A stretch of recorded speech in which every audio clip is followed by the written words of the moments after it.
Hi ಎಲ್ರಿಗೂ welcome back to my YouTube channel. ಇವತ್ತಿನ video ಏನಪ್ಪ ಅಂತ ಹೇಳಿದರೆ ಮನೇಲೇ ಮಾಲ್ಟ್ ಪೌಡರ್ ಮಾಡ್ಕೊಳ್ಳೋದು ಹೇಗೆ ಅಂತ ಹೇಳಿ.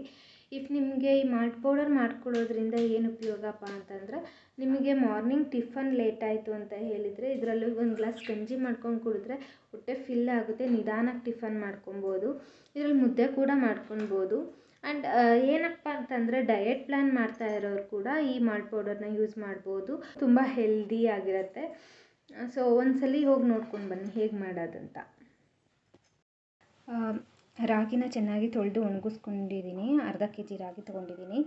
ಗೋಧಿ, ನಾವು ಜೋಳ, ರೆಡ್ ರೈಸ್ ಅಂತಾರಲ್ಲ ಅದು, ಓಟ್ಸ್, ನವಣೆ, ಅರ್ಕ, ಬೇಳೆ ಮತ್ತು ಇದು ಹೆಸರು ಬೇಳೆ ಮತ್ತು ಮಸೂರ್ ದಾಲ್ ಅಂತಾರಲ್ಲ ಅದನ್ನು, ಕೆಂಪು ಬೇಳೆ ಅಂತಾರಲ್ಲ, ಎರಡು ಮಿಕ್ಸ್ ಮಾಡಿ ಒಂದು ಚಿಕ್ಕ ಕಪ್ಪಲ್ಲಿ ತೊಗೊಂಡಿದ್ದೀನಿ.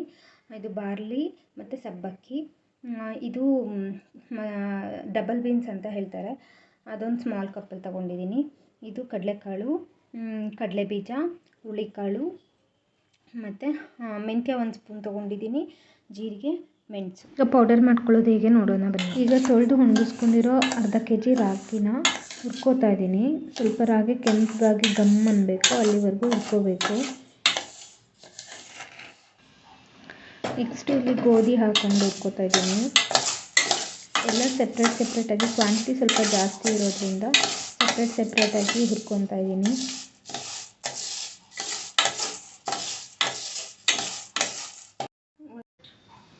ನೆಕ್ಸ್ಟ್ ಇಲ್ಲಿ ಜೋಳನ ತೊಗೊಂಡಿದ್ದೀನಿ. ಒಂದು ಕಪ್ ಜೋಳ ಹಾಕ್ಕೊಂಡು ಹುರ್ಕೋತಾ ಇದ್ದೀನಿ.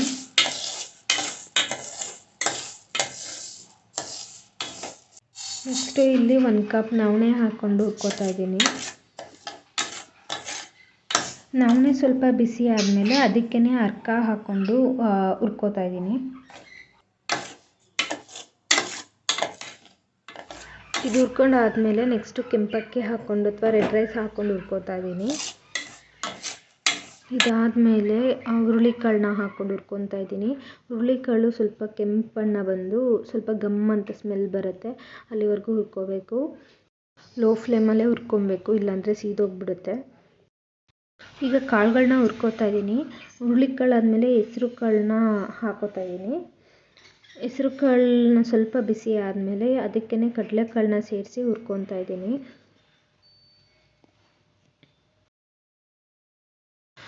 ನೆಕ್ಸ್ಟು ಈ ಕಾಳುಗಳನ್ನ ಎತ್ತಿಟ್ಕೊಂಡು ಇದಕ್ಕೆ ಸೋಯಾ ಕಾಳುಗಳಂತ ಬರುತ್ತೆ, ಗೋಧಿ ಹಿಟ್ಟು ಮಾಡಿಸ್ಬೇಕಾದ್ರೆ ಹಾಕ್ಕೊತೀವಿ. ಈ ಕಾಳುಗಳನ್ನ ಕೂಡ ಸೆಪ್ರೇಟಾಗಿ ಹುರ್ಕೊತಾ ಇದ್ದೀನಿ. ನೆಕ್ಸ್ಟ್ ಇಲ್ಲಿ ಬೇಳೆ ತೊಗೊಂಡಿದ್ದೀನಿ, 1/4 ಕಪ್ ಬೇಳೆನ ಹುರ್ಕೊತಾ ಇದ್ದೀನಿ.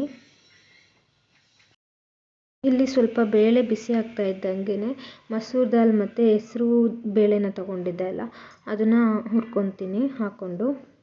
ಒಟ್ಟಿಗೆ ಹಾಕ್ಕೊಂಡು 3 ಬೇಳೆನೂ ಕೂಡ ಹುರ್ಕೊತಾ ಇದ್ದೀನಿ.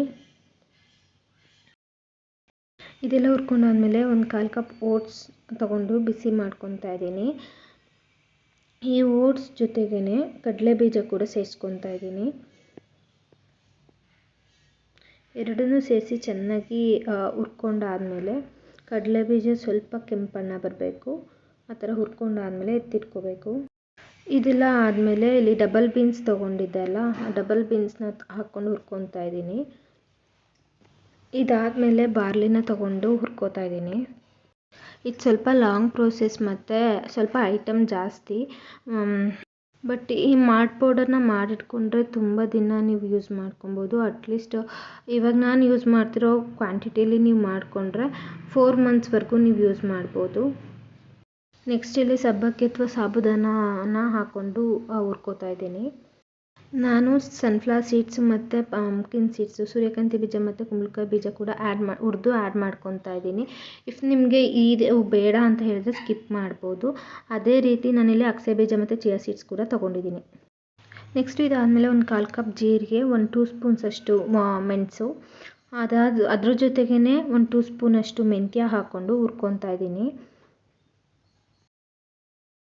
ನೆಕ್ಸ್ಟು ಡ್ರೈ ಫ್ರೂಟ್ಸ್ನ ಫ್ರೈ ಮಾಡಿ ಪಾತ್ರೆಗೆ ಶಿಫ್ಟ್ ಮಾಡ್ಕೋಬೇಕು. ಎಲ್ಲ ಐಟಮ್ಗಳು ಫ್ರೈ ಆದಮೇಲೆ ಒಂದು ಪಾತ್ರೆಗೆ ಶಿಫ್ಟ್ ಮಾಡಿ ತಣ್ಣಗಾದ್ಮೇಲೆ ಇದನ್ನ ತೊಗೊಂಡೋಗಿ ಮಿಲ್ಲಿಗೆ ಕೊಡಬೇಕು.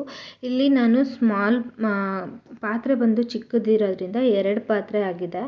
ಸೊ ನೀವು ದೊಡ್ಡದು ತೊಗೊಂಡ್ರೆ ಎಲ್ಲನೂ ಒಂದರಲ್ಲೇ ಹಾಕ್ಕೋಬೋದು. ಇದನ್ನು ಮಿಲ್ಲಿಗೆ ತೊಗೊಂಡೋಗಿ ಪೌಡರ್ ಮಾಡಿಸ್ಕೊಂಡು ಬಂದಾದಮೇಲೆ ಒಂದು ಕ್ಲೀನ್ ಬಟ್ಟೆ ಅಥವಾ ಚೀಲ ಮೇಲೆ ಹಾರ ಹಾಕಿ ಅದನ್ನು ಜರಡಿಗೆ ಹಿಡಿದು ಬಾಕ್ಸಲ್ಲಿ ಸ್ಟೋರ್ ಮಾಡಿ ಇಟ್ಕೊಂಡ್ರೆ ಮಾಲ್ಟ್ ಪೌಡರ್ ರೆಡಿ ಆಗುತ್ತೆ. ಆ್ಯಂಡ್ ನೋಡಿದ್ರಲ್ಲ ಹೇಗೆ ಮಾಲ್ಟ್ ಪೌಡರ್ ಮಾಡ್ಕೊಳ್ಳೋದು ಅಂತ ಹೇಳಿ. ಈ ವಿಡಿಯೋ ಇಷ್ಟ ಆಗಿದ್ರೆ ಲೈಕ್ ಮಾಡಿ, ಶೇರ್ ಮಾಡಿ, ಕಮೆಂಟ್ ಮಾಡಿ, ಸಬ್ಸ್ಕ್ರೈಬ್ ಮಾಡ್ಕೊಳ್ಳೋದನ್ನ ಮರಿಬೇಡಿ. ಬೆಲ್ ಐಕಾನ್ ಮೇಲೆ ಕ್ಲಿಕ್ ಮಾಡಿದ್ರೆ ನಾನು ಹಾಕೋ ಪ್ರತಿಯೊಂದು ವಿಡಿಯೋದು ನೋಟಿಫಿಕೇಷನ್ ಬರುತ್ತೆ. ಪ್ಲೀಸ್ ಸಬ್ಸ್ಕ್ರೈಬ್ ಮಾಡ್ಕೊಳ್ಳಿ. Thanks for watching.